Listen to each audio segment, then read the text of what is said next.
کم دکھائی دے رہا ہے، لہٰذا تمہیں چند جمعے مزید یہاں رکنا پڑے گا، شاید تمہارے دوست تمہارے لیے کچھ بھیج دیں۔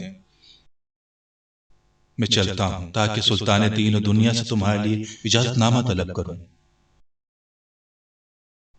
اگر تمہارے عزیز و اقارب کی طرف سے کچھ نہ آیا تو شب جمعہ اپنے گھر والوں کے پاس جاؤ تاکہ شاید تمہارے لیے خدا سے رحمت و مغفرت طلب کریں۔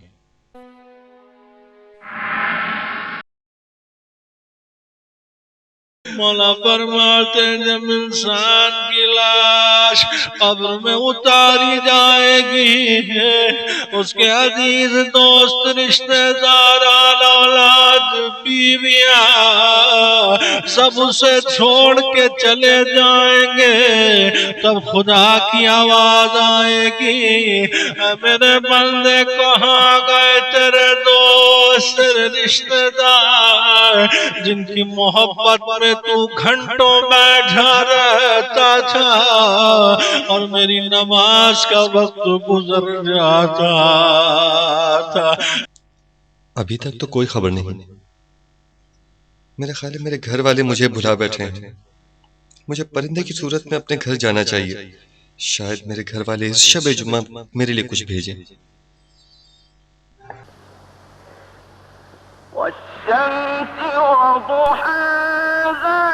یہاں ایک بھی مستحق انسان نہیں ہے، لگتا ہے انہیں صرف اپنے نام و نمود کی فکر ہے، میری نہیں۔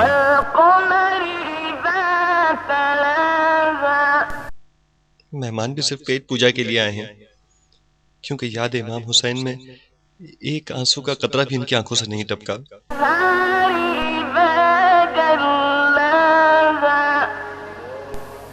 میرا بیٹا بھی محض اس لیے رو رہا ہے کہ اس کا سرپرست جو نہیں رہا۔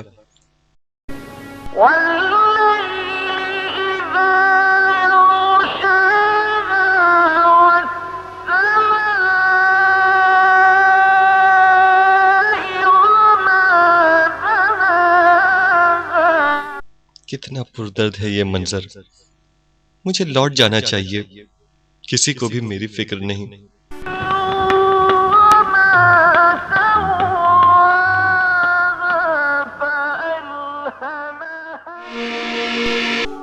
السلام علیکم دوست۔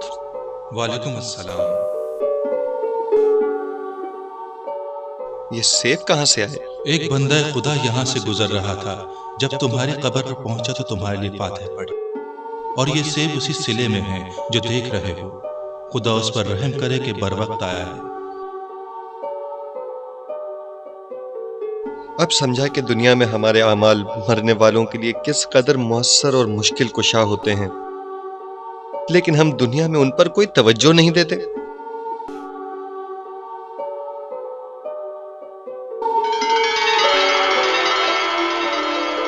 میرے دوست، ایک خبر تمہارے لیے ہے، سنو گے تو خوشی سے پھولے نہیں سماؤ گے۔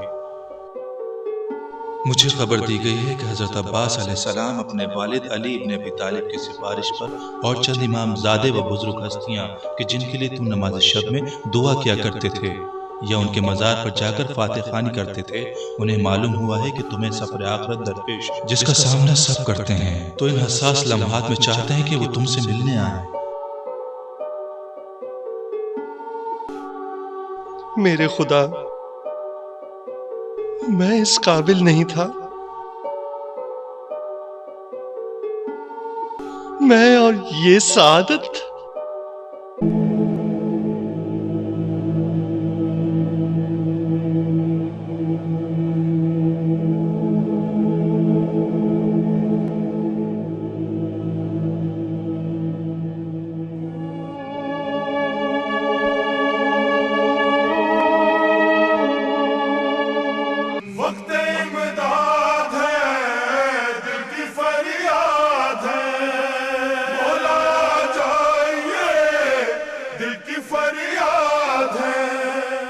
درد و غم سے بھری اپنی روداد ہے، وقت امداد ہے، دل کی فریاد ہے، مولا چاہیے، دل کی فریاد ہے۔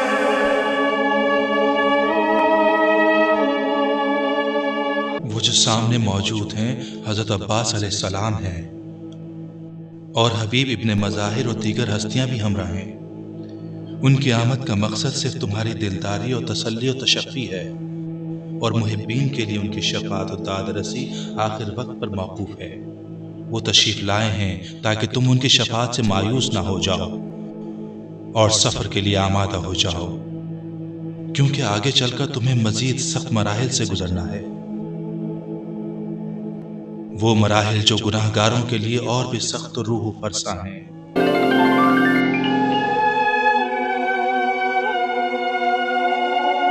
منزل قید ہے، بند ہے راستے، زخم خوردہ بدن پاؤں میں آب لے، رہبری کے ہے محتاج سب قافلے، میرے کشکول میں آپ کی یاد ہے، آپ کی یاد ہے، وقت امداد ہے، دل کی فریاد ہے، مولا جائیے، دل کی فریاد ہے۔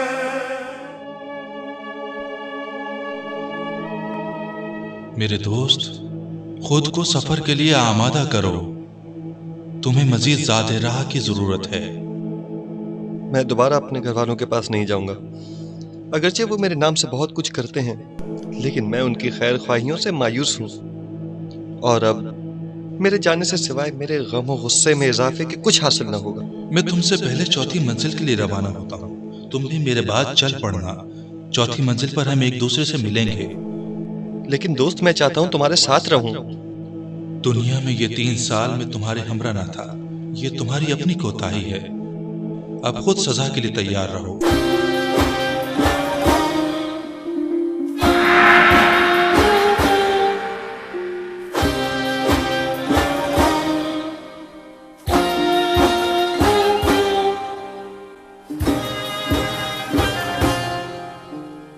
اے خدا، میری مدد فرما۔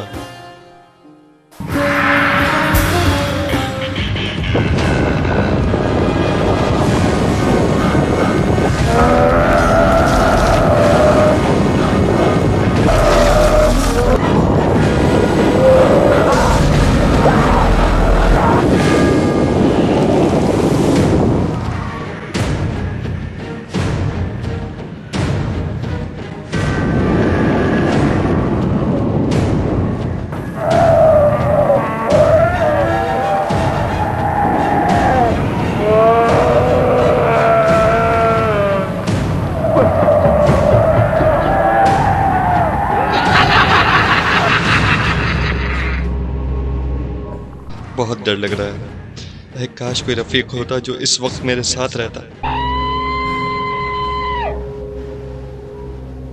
خدا کا شکر، بالآخر کوئی تو نظر آیا۔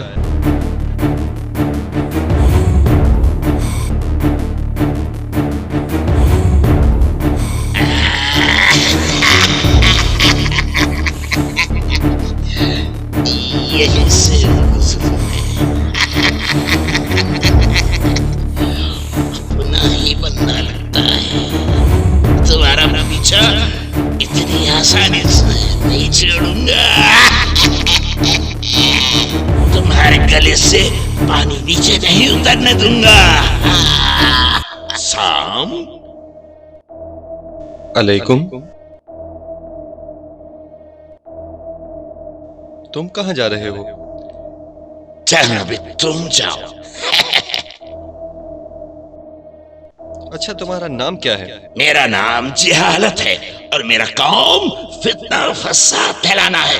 میں تم سے مخاطب ہوں، تم سے کہہ رہا ہوں۔ مجھے پیاس لگی ہے، یہاں نزدیک میں پانی ہوگا؟ پتہ نہیں۔ تو پھر تمہیں کیا پتا ہے؟ بس اتنا پتا ہے کہ ابتدائی عمر سے ہی سائے کی طرح تمہارے ہمراہ، کبھی تم سے جدا نہیں ہوا تھا، مگر یہ کہ خداوند تمہیں توفیق دیتا کہ مجھ سے جدائی اختیار کر لیتے۔ عجیب مصیبت میں پھنس گیا ہوں، خدایا مجھ پر رحم فرما۔